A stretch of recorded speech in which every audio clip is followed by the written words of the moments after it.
Hello everybody, this is Mr. Storm, and in this video we are going to do a couple of things. We're going to set up our camera, and we are going to set up a nice parallaxing background system. So let's get right into it. If we were to, let's take a look at what our game looks like now. Now, some of you are probably thinking, Mr. Storm, that does not look like the level that you built in your previous couple of videos. Yeah, that's correct. I actually left my flash drive at work that has the project on it, so I had to build this one. That more accurately, I grabbed an old version of my Lonely Robot project and imported a level. Anyway, so the level looks different, but that's okay. All right, now let's talk about how to get this camera working. Our player obviously can't move around. So I can move around on my screen, but if I go outside of the range of the camera doesn't follow, right? And so we actually need to make the camera follow the player. And there's actually a really easy way to do that. All we have to do is add a camera object as a child of our player. So if I click the plus button, I can go to camera 2D. Or I can just search for it, camera 2D. Now we want to use the camera 2D and not the camera object because the camera is a 3D camera and this is a 2D. So we want the 2D camera. I'm going to click create. Now if it's a child of the player, then notice that there is now this pink camera border that is showing where my camera is going to be. Now, if I were to play this game right now, it wouldn't actually work. The reason why is because we need to turn on our camera and basically indicate that this is the current camera that we're going to use for our scene. So I'm going to check on. Now, if I were to play, notice that now the camera follows my player. It is pixel perfect. There are no issues here with how the camera works. Camera follows the player, but there is kind of an issue. Let's talk about it. It doesn't look exactly the way I want it to. Now, most video games, your character isn't directly in the center of your screen. There's a bit of an offset. And with this game, since we're mostly moving to the right, we want the offset to be a little bit pushed to the right so that we can see more of what's coming in front of us and less of what's behind. We also want to see more of what's above than what's below.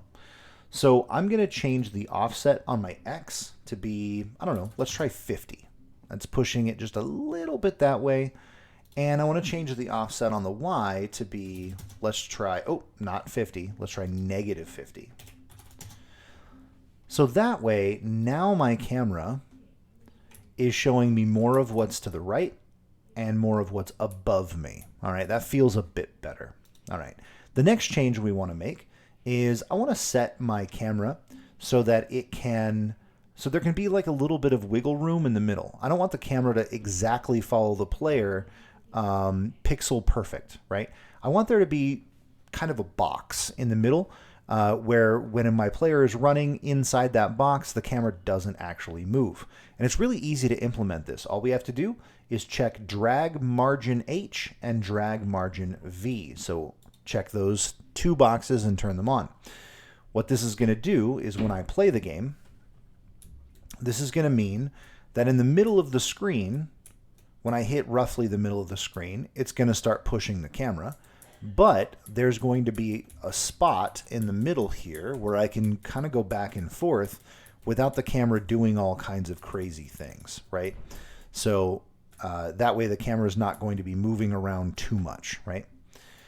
Let's see. That was pretty easy to do. Let's talk about smoothing. Now I can enable smoothing, which would make my camera slow to a stop. Notice how it doesn't abruptly stop. That feels a little better. I kind of like that. And if you like that as well, you can keep that. The last thing we want to do is we want to set our the limits. Now, limiting is going to mean basically I make it so that my camera cannot go outside of certain boundaries. Right now, the limits are set to ridiculously high numbers. So if I were to, basically set this limit on the left to be 0, actually let's make it probably negative 20. Oh, you know what? I'm noticing that I can't see the limit here. So let's go ahead and turn that on. If we go down to visibility, or maybe not visibility, material, nope. Where is it? Editor, maybe? Yeah, there we go. Draw limits. Now I can see that there's a yellow bar showing me where my limit is. Negative 20 looks about right to me. And I can test that out just by coming into the game and, oh, no, yeah, that doesn't feel great. I need it to push back just a little bit more. So let's try negative 40. Okay. And negative 40 feels better. Now notice that the camera should, by all means, be pushing out a little bit more to the left, but it's not because I'm setting that boundary there. So that looks pretty good to me. For the top, let's try 0. Yeah, that's going to need to be a little bit taller. Let's try negative 40. And actually, I'm going to make this negative 50, negative 50. We'll try those. That looks about right. For the right, well, we can kind of do an estimation here. This screen is 512 wide, and it looks like we're about 4 screens. So let's do 512 times 4. So, oh, that's way too far. So maybe 512 times 3. Okay, so it's going to be somewhere between those two numbers. Let's try 1800. All right, it's going to be less than that. Let's do 1700. All right, that feels like probably the right area. And now for the bottom, let's do, I don't know, 400. Oh, gonna need more than that. 500. Okay, that should be about right. So now my boundary should be set up properly. If I play the game, I should have, let me maximize this. Oh, I need to turn on stretching. I'll do that later. So now I should have boundaries out of which my camera will not move. So if I can see, I can go all the way. See, that's a little bit too far on the right boundary. Notice that the camera won't go any further that way. Okay, that looks pretty good. But yeah, I can probably change my limit on the right to maybe be 1650. Let's test that out. I might want to change my offset on the Y for my character as well, because the camera, this part right here, I can't see what's below me, so that's kind of causing some issues. So let me change the Y offset to maybe negative 20, so it's not as, yeah. Okay, so that's setting up your camera. So offsets, turning on your drag margins, changing the limits on your camera. These are all going to make your camera feel a lot more dynamic, right? Okay, perfect. Now let's talk about how to get the background to look nice. So right now the camera looks great and it's moving around with our character and it feels nice. The problem is the background is gray and ugly and gross, right? So let's go ahead and fix that. If we go into my art folder, I've already brought in a background, a foreground, and a midground sprite. And all of these sprites are 512 by 288. Foreground, 512 by 288. Midground, 512 by 288. And the reason why is because I want them to be the exact same size as the screen. That's just going to help me to make sure my art is kind of what I want it to be. So what we're going to do is we're going to create a couple of layers. But in order to make this all kind of work the way we want it to, we need a new node. So the node we're going to choose is going to be a Parallax background node. So I'm going to click create. Now we have our Parallax background node. So the first layer we're going to add to this is going to be a Parallax layer. And we're going to rename that to background. Okay. Now Parallax layers need a sprite. There's no option to add a sprite over here. So we actually need to add a new sprite to it. So sprite. And the sprite we're going to add for this is background. Now notice that it popped my background right in there, but it's putting it in a weird place, right? I don't want it to be set to 0, 0. I want it to actually be on my camera itself. So what we can do is go to offset and uncheck centered. That way it's not centered, it's actually where my camera is supposed to be. Well, not necessarily where my camera is supposed to be. Notice that it's putting it so that the top left is going to be set to 0, 0. Now if I were to play my game, notice that the background is where it should be, but it's not doing anything. It's kind of just staying there. It's not moving with my character, and it's definitely not doing exactly what I want. So let's make it work. So the best thing we can do, or the easiest way we can make this work, is basically we can tile it. So there's a setting in background that will allow us to tile or mirror this background once we get to a certain point in the level. Once basically our camera sees that there's not background here, it'll create a new background. So I'm going to set this mirroring up to be 512 by 288, which is exactly the size of our camera. So now we have basically a 4x4 grid of our backgrounds. And whenever we reach into this grid and start pushing this way, it's going to delete these and it's going to create new ones over here. So now if we were to move around, we can see that there's no place where we're going to see any of that ugly gray background anymore. We get this nice deep blue, kind of purplish blue. All right, perfect. So that's our immediate background, or that's our farthest background.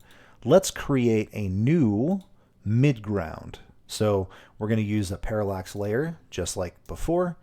Let's rename this to midground. All right, we'll add a sprite to it. Okay. And that sprite, we're going to use our midground. All right, we're going to turn off centering so that it's not centered. Now for this, I want the mountain to be nice and big in the background. And I want to be able to see, it shouldn't be as sharp as it is. So what we're going to do is I'm actually going to scale the mountain to be 2 by 2. Now you may not do this. It's just up to you, however you think it looks on your screen. But I'm going to mirror mine. And now I'm going to go back to the midground parallax, and I'm going to change the mirroring here to 512, but I'm going to do it 512 times 2. Okay, so 1024. There we go. Now the only other thing I have to do at this point is I have to change the motion scale. So the way motion scale works is if it's 1-to-1, then it won't move in relation to your player, right? So if it's at scale 1, it won't move. If it's less than 1, so say 0.8, it'll move slowly, but in a certain direction. So let's take a look and see if we can see how this is working.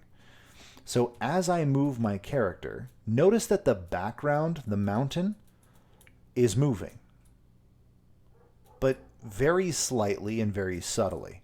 But it's enough to where it feels like it's farther away. It's not directly on top of my level, or I guess more accurately, directly behind my level. So it's giving the illusion of we're looking at mountains in the background. And that looks pretty nice. Okay. Now, the only thing we have left to do is we have to create a foreground. So I'm going to create a new parallax level or a parallax layer, rename it to foreground. Let's add a sprite to it. And I'm going to drop the foreground sprite right into there. I'm going to turn off centered, and I'm actually going to scale this one as well. So this will be 2 by 2.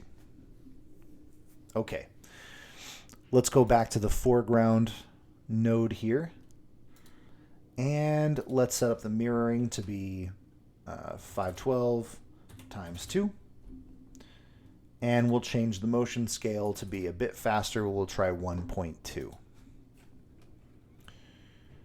All right, and it's moving. It's moving faster than the mountains, which makes it look like it's closer, but I need to like push it up just a little bit. So what I can do is I can change the offset on the Y. I'll make it like -100 and see if that works. Yeah, now that's a little bit nicer, and it's up closer. It's probably up too far, honestly. So I'll push it down a little bit, and it's moving a bit faster than I want. So -85. And let's change the scale to maybe 1.1. See if that works. Yeah, that feels kind of nice. All right. Yeah, I'm not mad at that. That's quite nice. Now notice that I'm only having it move on the horizontal axis. You can change the scale on the y-axis, but watch what happens when I do that. I'm going to change it to an extreme number just so you can see the effect. So notice that now that foreground object is bouncing up and down based on my character's position. So it doesn't look great for my game because, again, my game is more flat. But if you have a vertical level where you're going up and down a lot, you might want to change. You might want to add some movement on the Y for parallaxing. Okay. You know, I'm pretty happy with this. I think it looks pretty nice. It's going to take some tweaking and some playing around with it just to get it to look good in your specific game. Every level that we're building is different, and they all require different parallaxing and different camera systems. So, you know, spend some time playing around with this to make it look the way you want it to. But with this very simple trick, and notice that in both the camera and the parallaxing system that we set up, we didn't have to write any code at all. We didn't write any code to make all of this work, which is one of the reasons why I love Godot, because all of this is natively built in. Whereas in another engine like, say, Unity, we'd have to write scripts or use a complicated camera machine or things like that. So this is a really helpful tool. So I'm going to let you guys play around with this and try to make your levels work. And, you know, let me know if you have any questions, or if you can't get something working perfectly, let me know and I can help you out. All right. Thanks for paying attention. I'll see you next time.